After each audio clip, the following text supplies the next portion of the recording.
Hi all, welcome back to the vlog of ಮನೆ YouTube channel. ನಾವು friends ಎಲ್ಲ ಸೇರಿ ಟ್ರಿಪ್ ಹೋಗಬೇಕು ಅಂತ ಒಂದು 20 ಡೇಸ್ ಬ್ಯಾಕೆ ಪ್ಲ್ಯಾನ್ ಮಾಡಿದ್ವಿ. ಅದು 3 ಟೈಮ್ಸ್ ಹೋಗಬೇಕಂತ ಅಂದ್ಕೊಂಡು ಲಾಸ್ಟ್ ಮೂಮೆಂಟಲ್ಲಿ ಕ್ಯಾನ್ಸಲ್ ಕೂಡ ಆಗ್ತಿತ್ತು. ಬಟ್ ಇವಾಗ 4th ಟೈಮ್ ನಾವು ಫೈನಲಿ ಹೊರಟಿದ್ದೀವಿ. ಸೊ ಎಲ್ಲಿಗೆ ಹೋಗ್ತಿದ್ದೀವಿ ಅಂತ ತಿಳ್ಕೊಳ್ಳೋಕ್ಕೆ ವಿಡಿಯೋ ಕೊನೆವರೆಗೂ ವಾಚ್ ಮಾಡಿ. And let's go. Hi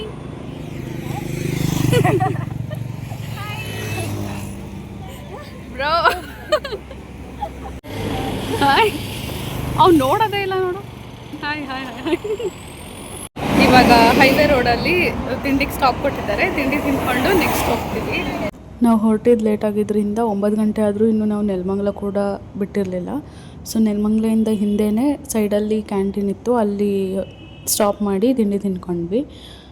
already ನಾವು ಒಂದು 13 ಮೆಂಬರ್ಸ್ ಹೋಗಬೇಕಂತ ಅಂದ್ಕೊಂಡಿದ್ದು. 3 ಜನ ಬರ್ತೀವಿ ಅಂತಲೇ ಲಾಸ್ಟಲ್ಲಿ ಬರಲಿಲ್ಲ. ಸೊ ನಾವು ಒಟ್ಟು ಹೋಗಿದ್ದು 10 ಜನ. ಫಸ್ಟ್ ನಾವು ಡಿ ಹಿಲ್ಸ್ಗೆ ಹೋದ್ವಿ.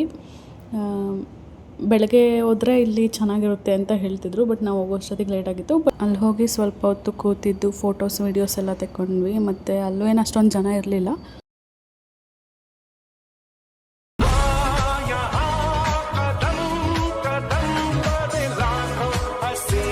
ಡಿ ಹಿಲ್ಸ್ ನೋಡಿಕೊಂಡು ಅಲ್ಲೇ ಕೆಳಗಡೆ ಒಂದು ಶ್ರೀ ಲಕ್ಷ್ಮೀ ನರಸಿಂಹಸ್ವಾಮಿ ದೇವಸ್ಥಾನ ಇತ್ತು, ಅಲ್ಲಿಗೆ ಹೋದ್ವಿ. ಅಲ್ಲಿ ಆಚೆ ಕಡೆ ಅವರೇ ಕರೆದು ನಮಗೆ ನಾಮ ಹಾಕ್ತಿದ್ರು.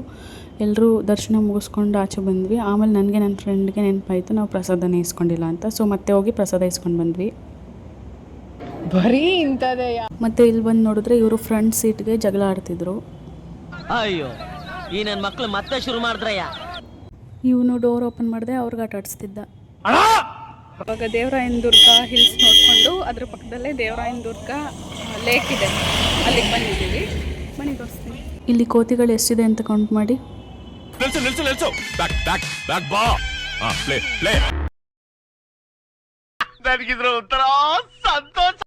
ಡಿ ಹಿಲ್ ಪಕ್ಕದಲ್ಲೇ ಒಂದು ಲೇಕ್ ಇತ್ತು, ಅದನ್ನು ದೇವರಾಯನ ದುರ್ಗ ಲೇಕ್ ಅಂತ ಕರೀತಾರಂತೆ.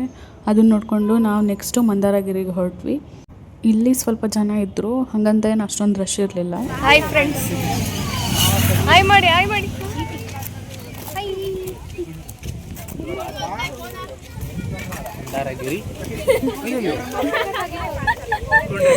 ಇವಳಿಗೆ ಏನು ಅನ್ನಿಸ್ತೋ ಗೊತ್ತಿಲ್ಲ, ಕೋತಿನ ನೋಡಿ ತುಂಬ ಎಕ್ಸೈಟ್ ಆದ್ಲು.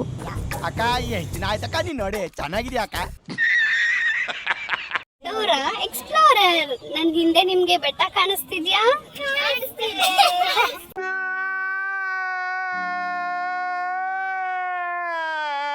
ಮಂದಾರಗಿರಿ ಬೆಟ್ಟ ಹತ್ತಕ್ಕೆ ಹೋಗ್ತಾ ಇದ್ದೀವಿ. ಹೇಗೆ ಅನಿಸ್ತಿದೆ ಎಕ್ಸ್ಪೀರಿಯನ್ಸ್ ನಿಮಗೆ? ನೋಡೋ ಅಷ್ಟು ಈಸಿ ಇಲ್ಲ ಇದು ಹತ್ತೋದು, ಅಂದರೂ ಕಷ್ಟಪಟ್ಟು ಹತ್ತಾ ಇದ್ದೀವಿ.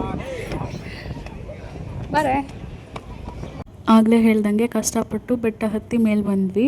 ಇಲ್ಲಿ ಮೇಲೆ ಒಂದು ಮರ ಇತ್ತು, ಮತ್ತು ಅದ್ರ ಮುಂದೆ ಒಂದಷ್ಟು ಗೊಂಬೆಗಳ ಥರ ಮಾಡಿದರು. ಈ ಮರ ಸ್ಟೀಲಿಂದ ಮಾಡಿರೋದಂತೆ.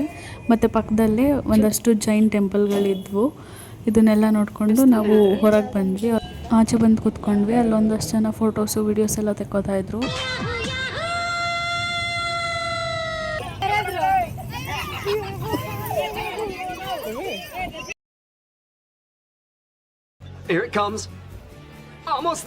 ಇದೆಲ್ಲ ಒಂಥರ ಫನ್ ಆಗಿತ್ತು. ಇದನ್ನೆಲ್ಲ ನೋಡಿಕೊಂಡು ಕೆಳಗೆ ಬಂದು ಸೋಡಾ ಕುಡ್ಕೊಂಡು ಅಲ್ಲೇ ಪಕ್ಕದಲ್ಲೇ ಮಧುಗಿರಿ ಇತ್ತು, ಅಲ್ಲಿಗೆ ಹೋದ್ವಿ. ಅಲ್ಲಿ ಗೊಮ್ಮಟೇಶ್ವರ ಸ್ಟ್ಯಾಚು ಮತ್ತು ಒಂದು ಮೆಡಿಟೇಷನ್ ಹಾಲ್ ಇತ್ತು.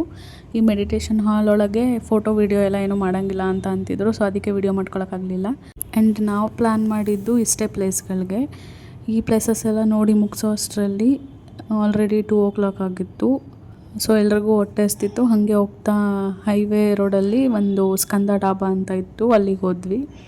ಅಲ್ಲೋಗಿ ಆರ್ಡರ್ ಮಾಡಿ ಕೂತಿದ್ವಿ. ಹಾಗೆ ಎಲ್ರಿಗೂ ಒಂದು ಪೋಸ್ ಕೊಡಿ ಅಂತ ಅಂದರೆ ಅವ್ರು ಕೊಟ್ಟಿದ್ದ ಪೋಸ್ಗಳು ಹೀಗಿತ್ತು.